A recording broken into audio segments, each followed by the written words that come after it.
So over to you, sir, for the industry address.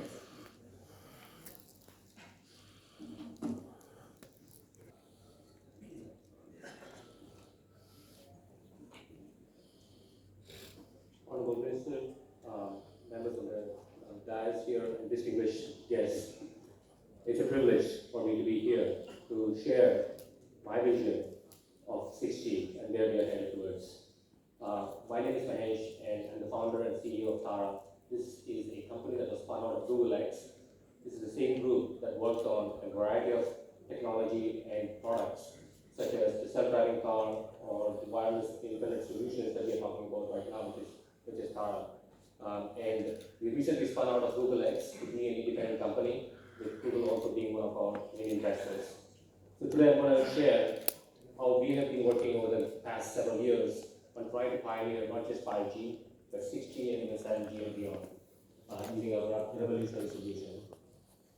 And we always invite these things with a simple challenge, which is impossibilities and limitations. So we work on some of the world's hardest problems and we try and find a technological angle to try and solve for these vexing challenges. And even to this day, sadly, even close to 3 billion people are not really online, but yet we have seen and clearly observed the power that data can have, even in India, and we are one of the fastest consumers of data. And even the developed countries, even though there is infrastructure pretty well planned and laid out over decades, they are also facing a lot of growth challenges in terms of data consumption.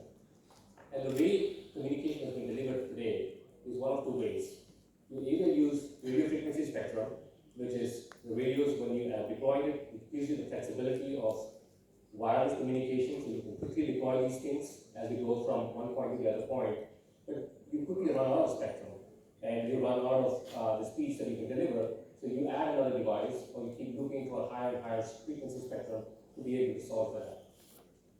But when it comes to true communication with endless amount of speeds, fiber is the gold standard, but that is often pretty difficult to run everywhere. You can't run fiber into difficult terrains.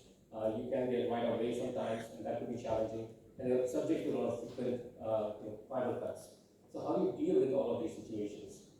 And as Shyam clearly showed, the evolution of the technology has happened over the last several decades.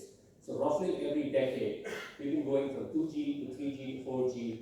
This is an electromagnetic spectrum that you're seeing, where you're looking for higher and higher frequencies every decade. And the main reason for that is you can deliver a whole lot of higher speeds on lower frequencies. So you're constantly looking for higher frequencies to be able to deliver this. So you've been seeing the explosion in demand for data, and you've been able to solve for it by going higher and higher on the electromagnetic spectrum. But on the y-axis on this chart is the atmospheric absorption. And what that's telling you is that eventually we're going to be hitting a wall. This wall is called as the terahertz gap, where you cannot transmit or receive any more electromagnetic spectrum or radio frequencies.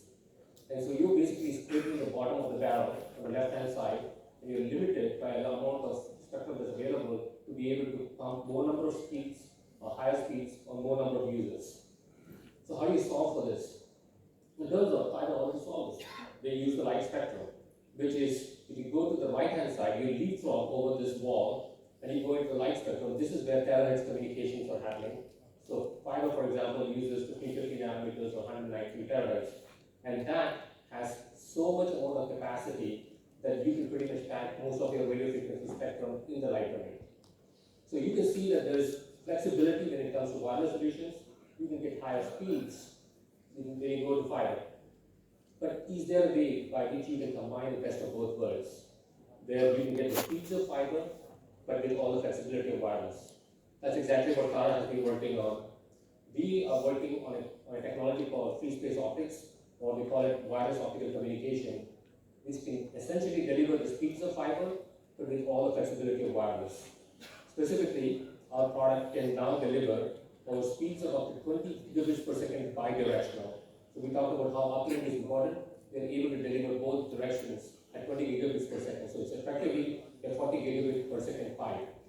And we can go up to distance of up to 20 kilometers point to point, and it only consumes the energy of a light bulb. So it's just 40 watts or less. And so that is really an advantage, and we've been deploying deploying this technology over the last several years in many places. And we call this essentially the light generation. And I know we're talking about 6G, but this kind of technology is applicable for 6G and beyond. And the reason why we are focused on light is everything has been moving towards that space, not just communications, but you can also see compute going towards quantum computing, because light is so much more energy efficient and it can do a lot more higher speeds. And you can get the lowest possible latency because we're effectively transmitting at the speed of light. And the way this technology works is we basically have two terminals roughly the size of a traffic light. They pretty much point here, and then they're able to communicate with each other. So once you can see them as far apart as 20 kilometers, they lock, and then they stay locked. So even if a bird flies to the parent, we have error correction algorithms that allow you to kind of keep the beam completely stable through those paths. Nothing happens to the bird. This is completely isolated system. That's what we're using. And we have been deploying this in a variety of different use cases, and we've been mass producing these solutions in India, but now, in the US, and now in the process of moving it over to India as well. And you can deploy these things in a mesh configuration, so you can effectively have fiber in the sky with just beams of light crossing each other over a city. And we've been working with many partners around the globe over the past several years, and we are really happy to see how this technology has been evolving from the beginning, from the early days. Some other use cases I'll quickly point out is that we can cross difficult terrain. So this was in the Congo River, which is one of the deepest and fastest flowing rivers. It's very difficult to run fiber. We've been trying to do this over decades. And it's not only deep, but it's so fast flowing that they're struggling to lay any fiber. And on either side of the Congo River is DRC and Congo Republic, two different countries, but yet there was a difference of bandwidth pricing of almost 5 times. And the only alternative was for them to go 400 kilometers around a bend in the curve, around a shallow point to be able to run fiber. We've been using this technology to just connect these two countries using just a couple of links, and we can deploy this in just a matter of few days. We can also deploy this very quickly in a short term. For example, this is Coachella in the US, where we deployed this on a music concert, and we've been able to provide 5G connectivity, and now eventually we'll be able to do 6G and beyond using the same solution, but we've been able to do this in a relatively short amount of time. We've also helped repair or fix subsea fiber cables. When a boat pulled through the anchor, we've been able to move and deploy these things in very quick succession. And so for comparison, you can see this is a 1 gigabit per second radio, and our link on the right next to it can do 20 gigabits per second bidirectionally. We started out here in Andhra Pradesh, and we've been growing into multiple states in the southern part of India now, partnering with Airtel in a variety of use cases. And we've also used this for disaster recovery solutions. So if there is some kind of a volcanic eruption, which is what happened in Tonga, we'll be able to restore this. So moving past into other applications, it's very quick to deploy, but where we are going from here is shrinking this essential product that we have down to the size of a single chip.